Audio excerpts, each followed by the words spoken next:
karena saya dituakan itu sudah yang ketiga. Yang pertama masih saudara, terus ada yang kedua, saudaranya lagi lah, saya yang ketiga. Ya pada waktu itu sih karena tiap ya kalau apa ya ada kegiatan siskamling itu bawanya kentong, bukan kentongan, bawanya kentong. Kentong itu yang dari bambu, ya bikin kayak orang siskamling itu. Nah, ladreng namanya, jalan-jalan ke pelosok-pelosok desa. Terus di situ merasa kayaknya gimana kok musiknya monoton gitu-gitu, terus jadi bikin celuntang. Nah pada waktu itu katanya bikinnya itu celuntang, belum calung, belum cengklung, masih celuntang. Nah berhubung sudah ditambah pada tahun 84, kalau nggak salah 95 itu ditambah kenong. Jadi karena itu musiknya ditambah kenong, jadi namanya juga diganti cengklung.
Jagang sila hura-hura Pancasila dasar negara.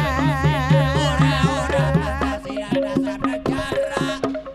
Maramusuli toyaran alit padang alit sinang kekan takokan akang bagus pundi kriyane.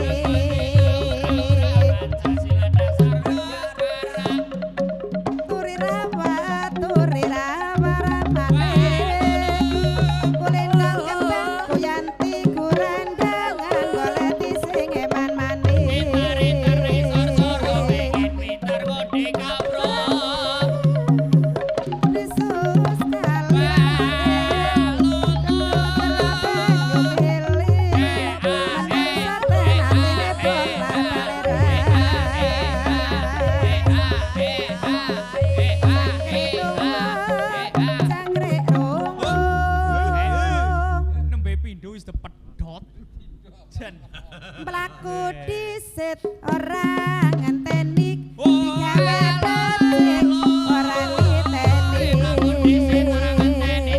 becik ora niteni.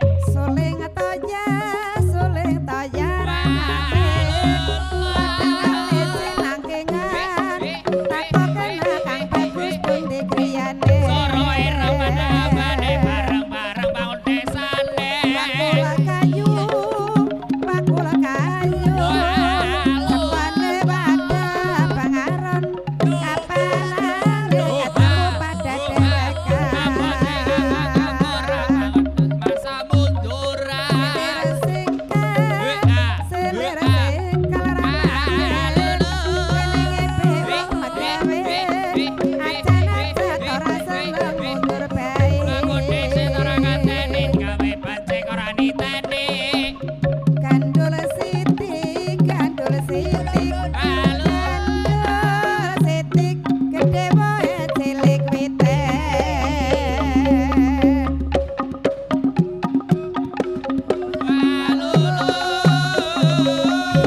Cengkelung itu sih ngambil dari rupa apa ya, rupa alatnya.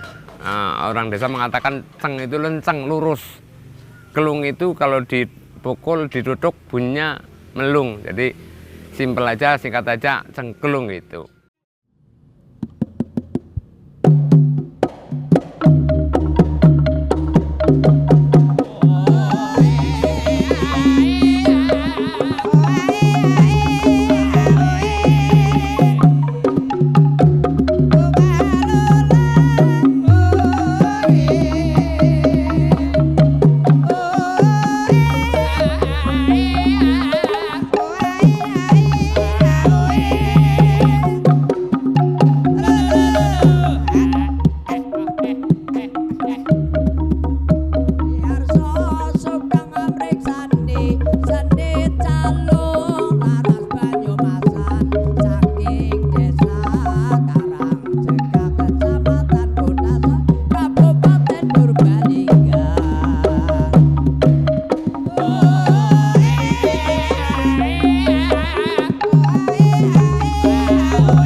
Nandur jae nang galengan nyambut gawe bebarengan tempe asal-asal kekideleng sepele nanging enak rasane kabeh-kabeh butuhake jalaran murah regane belanja sithik bisa sampai ora butuh kae-kae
Kalau saya bergabung dengan cengklung ini sekitar tahun 93.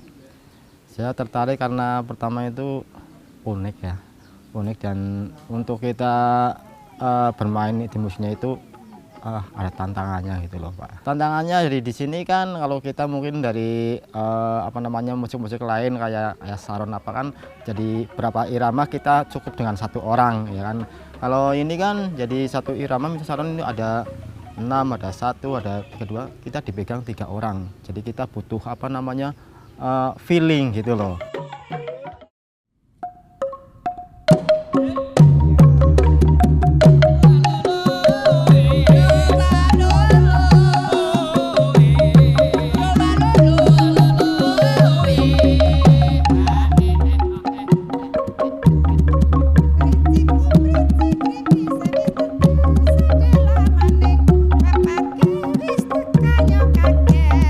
Aduh, rika bekana pak, bungkus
Kalau jumlahnya semuanya ada 8. Ya kalau ditambah lagi sih mungkin kalau ada tambahannya bisa 10. Tapi ini yang murninya 8 ini. Jadi yang ini namanya, yang ini barung namanya. Barung namanya kalau ini. Nah, kalau yang ini namanya manis. Manis.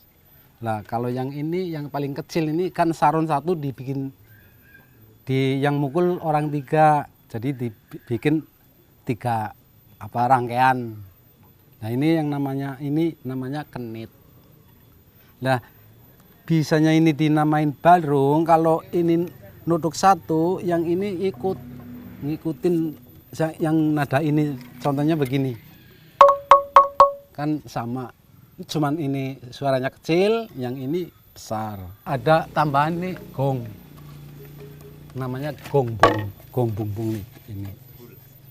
Disebul, kalau disebul kan bunyi. Gitu.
jangan sampai punah lah. Ya seharusnya ada yang meneruskan lah istilahnya gitu. Nanti kalau sampai punah, kalau kita udah tua, bagaimana kalau nggak ada yang nerusin gitu. Ya harapannya yang jelas mudah-mudahan dengan adanya seperti ini ya bisa hidup lagi lah. Justru ini hampir lama sih, hampir punah kan. Mudah-mudahan ya harapannya ya seperti itu. Sering dilirik ibaratnya seperti itu lah. Ya kalau saya tetap masih berusaha, semoga adik-adik kita, anak-anak kita masih ada yang meneruskan gitu. Kalau harapan saya sih tetap jaya, maju, nantinya ada penerusnya dan bisa berkembang, jangan kayak sekarang ini. Harapan saya.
Telunggongan wis pedhot. Yuk disambung. Nandura kapi blusuk-blusuk yen ora saiki besok-besok jenang beras bumbune ketumbar adas dereng-dereng marang wong seneng kurang rempuke ya mas dereng marem wong seneng kurang rempuke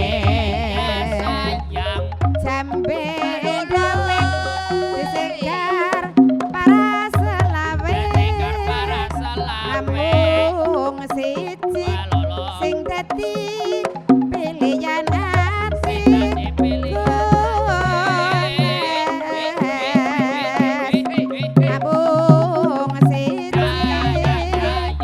namung siji sing dadi pilihan ati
Gelung